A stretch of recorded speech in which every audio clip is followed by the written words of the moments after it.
want to put your cell phones to silent mode at this time. The service will be conducted by Cantor Amy Zussman. I also want to mention that Rabbi Paul Combs.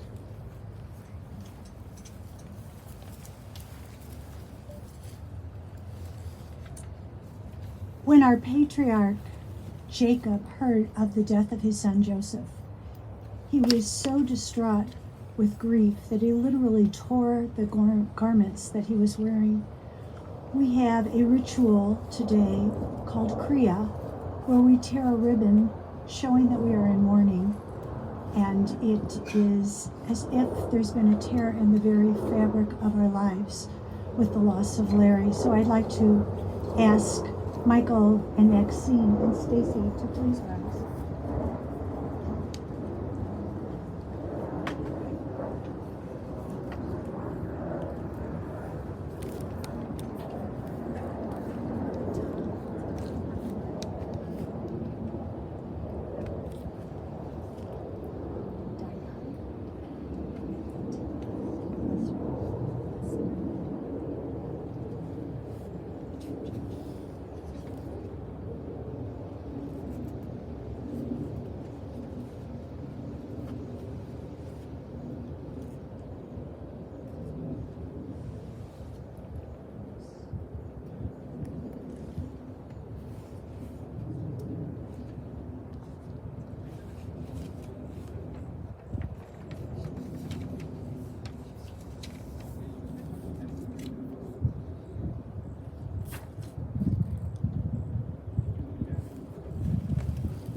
Death has taken our beloved Larry Speyer.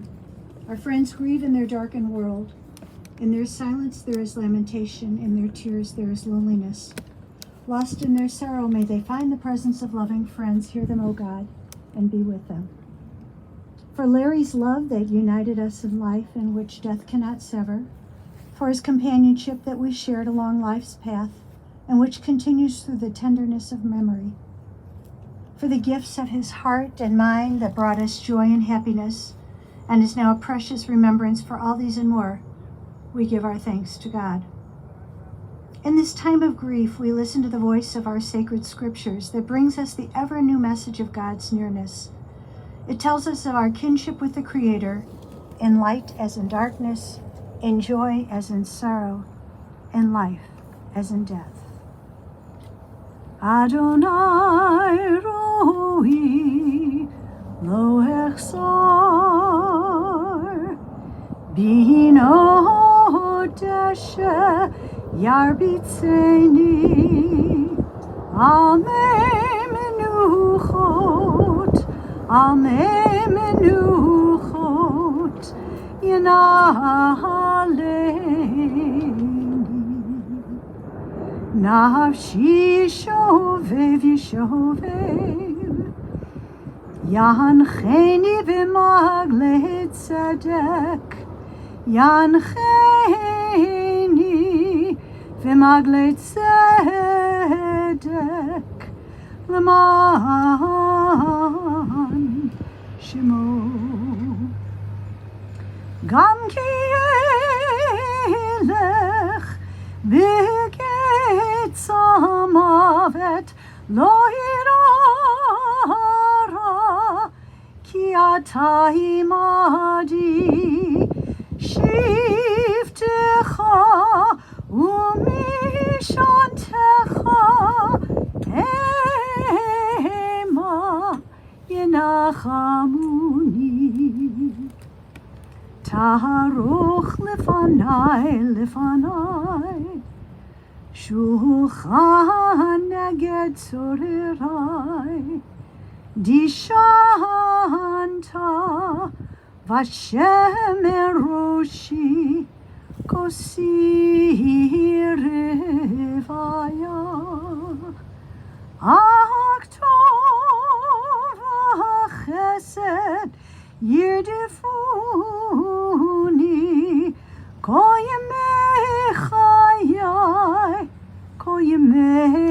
koyemechayai v'shah Veit Adonai leorech yamim.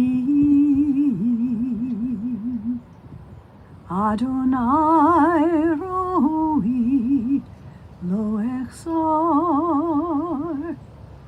Adonai roi lo echzor.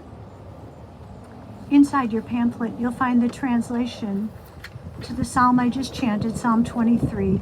Please read along with me. The Lord is my shepherd, I shall not want. He maketh me to lie down in green pastures. He leadeth me beside the still waters. He restoreth my soul. He guideth me in straight paths for his name's sake. Yea, though I walk through the valley of the shadow of death, I will fear no evil, for thou art with me. Thy rod and thy staff, they comfort me. Thou preparest a table before me in the presence of mine enemies. Thou hast anointed my head with oil, my cup runneth over. Surely goodness and mercy shall follow me all the days of my life, and I shall dwell in the house of the Lord forever. Amen. In Ecclesiastes we read, "For everything there is a season, a time for every experience under heaven, a time to be born and a time to die, a time to plant and a time to uproot what is planted, a time to tear down and a time to build up, a time to weep and a time to laugh, a time to grieve and a time to dance, a time to throw stones and a time to gather stones, a time to embrace and a time to refrain from embracing, a time to seek and a time to lose, a time to keep and a time to discard, a time to tear and a time to sow, a time to keep silence and a time to speak." I found a poem that I thought was perfect for Larry. It's called The Fallen Limb. A limb has fallen from the family tree. I keep hearing a voice that says, "Grieve not for me. Remember the best times, the laughter, the song, the good life I lived when I was strong. Continue my heritage. I'm counting on you. Keep smiling and surely the sun will shine through. My mind is at ease. My soul is at rest, remembering all how I truly was blessed. Continue traditions, no matter how small. Go on with your life. Don't worry about falls. I miss you all dearly, so keep up your chin until the day comes when we're together again." Let's take a moment now, silent reflection, and remember Larry in our hearts.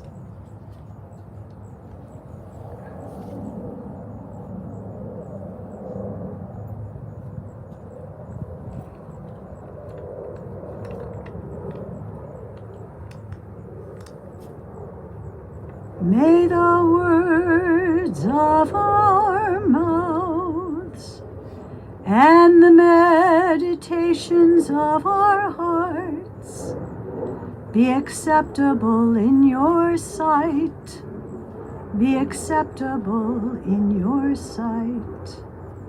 God, our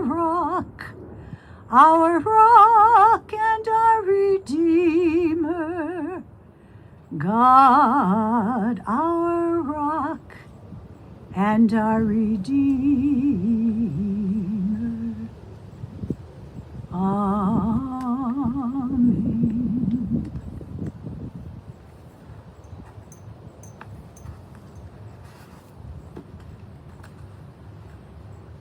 What's the definition of a Renaissance man? According to the dictionary, a Renaissance man is a person who has wide interests and is expert in several areas. It is a man who has acquired profound knowledge or proficiency in more than one field, a well-rounded individual gifted and skilled in many different areas. What is a Renaissance man? Larry Speyer was a Renaissance man. He was a man gifted with many talents who throughout his 84 years had a continuous desire to learn and to develop new skills. He was patient. He was gentle. He was wise. He was the younger brother to Blanche and her Marvin, may their memories be for a blessing, and to Connie and her William, may their memories be for a blessing. Blanche was like a mother figure for Larry, and Connie, a best friend. They were close siblings growing up and remained close as adults. He also shared a close relationship with his brother-in-law, Eddie, Maxine's brother. Larry considered his 3 brothers-in-law as brothers, not in-laws. Larry met his beloved Maxine when she was 15 and he was 16. It was a blind date. The story goes while Maxine was attending a JYL meeting, a friend of Larry's spotted her and just knew she would be perfect for Larry. And she was. Although they attended different high schools and colleges, they dated for 9 years until Larry finished law school at John Marshall. Maxine was adamant about Larry finishing school before they married. She wanted to make sure that he received his law degree. While in law school, at the age of 18, Larry had appendicitis and had to miss a semester of school. He and his friend Dick Myers went into the Army for those 6 months and then became part of the reserves. His friend Dick was a musician and played in the Army band. Dick encouraged Larry, who played the trombone, to be part of the band too, and that was a great experience. When he returned and graduated from law school, Larry and Maxine got married. It had always been a dream for Larry to get a job with the FBI. He took the entrance exam and passed, and he and Maxine were ready to move to Quantico, Virginia. But, surprisingly, the school ended up shutting down temporarily for budgetary reasons. So, Larry took a job with a law firm in Harvey, Illinois, and he and Maxine lived in Riverdale. But he wanted to move north and live closer to his sisters and their families. So, after 2 years, he and Maxine bought a house in Northbrook, and they lived in that same house, the house I was at yesterday, for over 50 years. It was in Northbrook that they had their son Michael and their daughter Stacy. Larry always had hobbies. He was a handyman, a gardener, a photographer. He did leather tooling and needlework like Cruel. He truly enjoyed building things, like the family's color television. I mean, who builds their own television? And he made one for his brother-in-law, Eddie, too. It was an all-tube color television, and the family enjoyed watching it for many years. Early in their marriage, Larry was a heavy smoker. No one knew of the dangers of cigarettes then. And Maxine said he really wanted to buy materials for a radio-control airplane and to make it from scratch. She thought it was too expensive of a project, but suggested maybe instead of buying cigarettes, he save that money for the airplane. So, Larry drew up a contract because he was a lawyer. And he agreed to stop smoking cold turkey. And he did. And he got what he needed for the radio control airplane.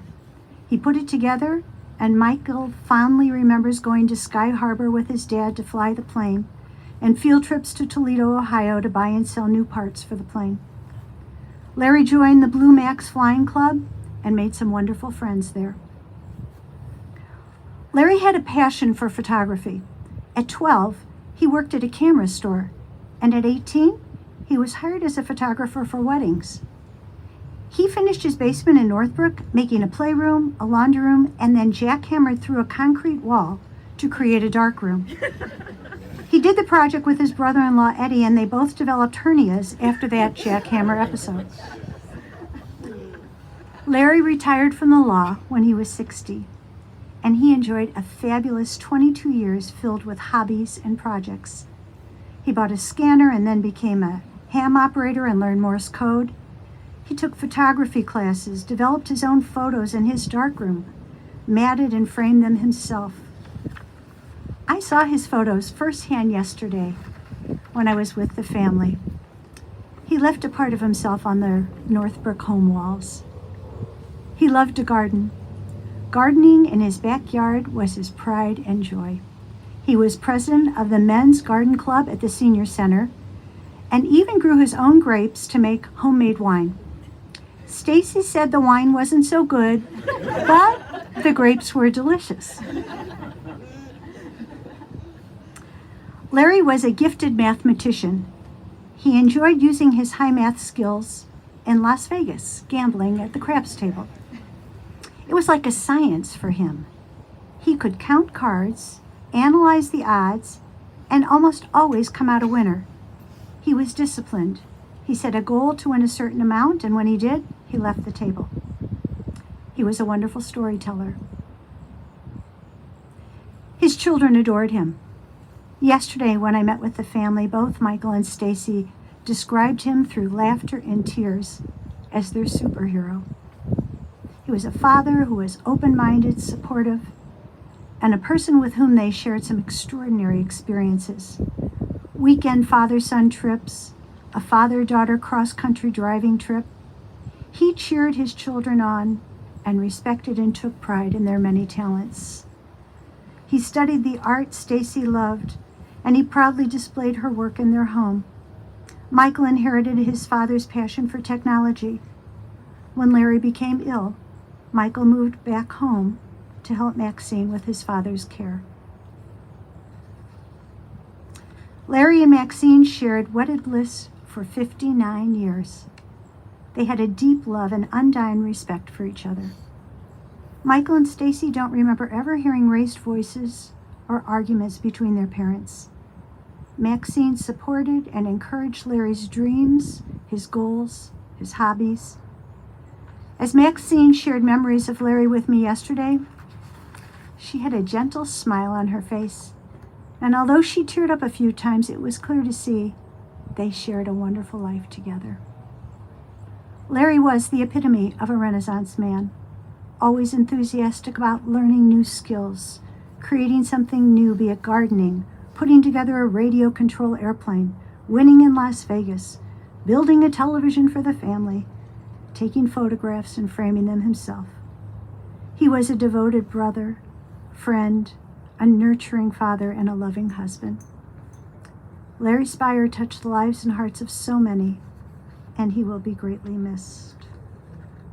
And in closing, another poem. God saw you getting tired, and a cure was not to be. So God put God's arms around you and whispered, "Come to me." With tearful eyes we watched you and saw you pass away.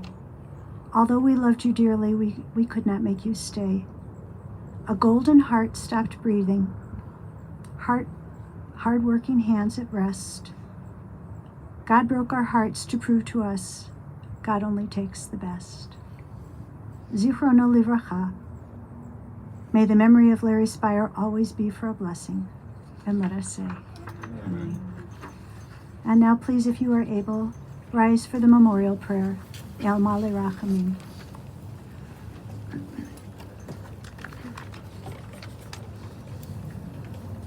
El Male Rachamim, Shochein Bamromim, Hamsei Menucha Nechana, Tachat Kanfei HaShechina, Im Kedoshim Utorim, Kizohar Haraki Hamasirim, Et Nishmat Re'enu Shehalach Le'olamu, Bal HaRachamim, Yastirehu Beseter Kenafav Le'olamim, Vitzror HaChaim Et Nishmato, Adonai Hu, Nachalato V'yanuach B'shalom Al Mishkafo V'nomar, Amen. Compassionate God, eternal Spirit of the universe, grant perfect rest in your sheltering presence to Larry Speyer, who has entered eternity. O God of mercy, let him find refuge in your eternal presence. Let his soul be bound up in the bond of everlasting life. God is his inheritance. May he rest in peace. And let us say, Amen. And now please join with me the ancient words of the Kaddish, a prayer which joins us with generations from the past, Proclaiming the Greatness of God and Praising Life. It can be found on the back of your pamphlet if you need it.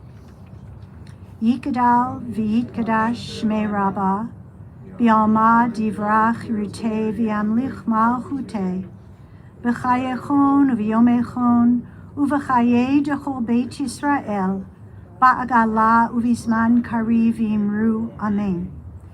Yehei shmei Rabbah mevarach le'olam lo'amei almaya, Yitbarach v'yishtabach v'yitpa'ar v'yitromam v'yitnaseh, V'yitadar v'yitale v'yitalal shemei kudisha brichu, le'ela min kol berachata v'shirata, tushbechata v'nechemata, da'amiran bi'alma v'imru. Amen.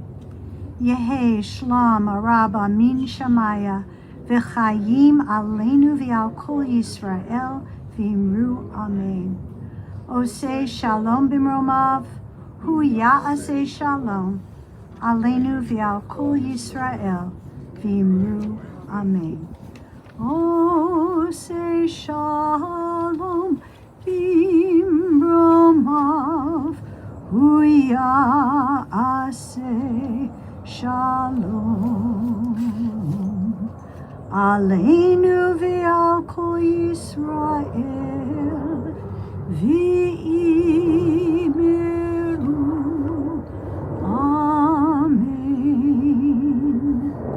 May God grant peace to those who mourn and comfort all the bereaved among us. And let us all say, Amen. You may be seated.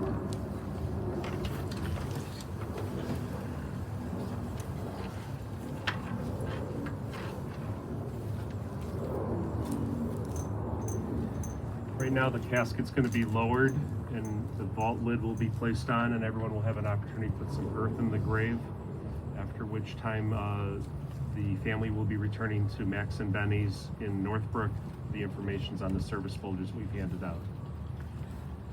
We want to mention that we did get the live stream started and we've had 16 devices. This is probably another 20 or so people that have joined us.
just as we pull the blanket over a young child and tuck him in before he goes to sleep at night, it's now time to cover Larry and wish him a peaceful rest.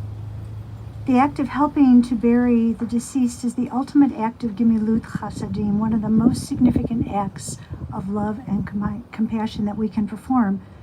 For we're doing for Larry what he can no longer do for himself. We're helping to send him off to his eternal rest. It is traditional to shovel 3 shovels full of dirt over the grave. The reason for the number 3 or more is to show purposefulness. The act of shoveling earth over the grave should not be an impulsive gesture, but one of determination and intent. After you're finished shoveling, please put the shovel back in the mound of dirt so that the next person can take it on their own and complete the mitzvah.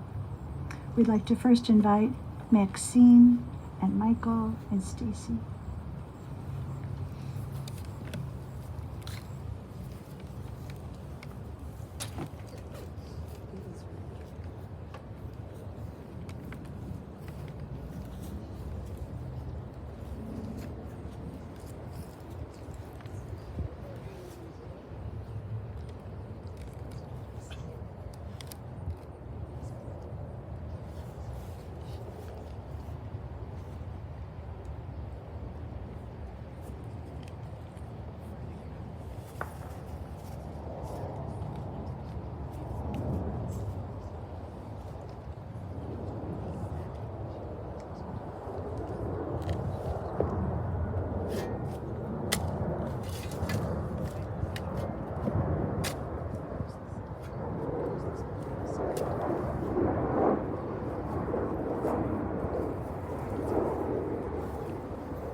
And the rest of you can come with us.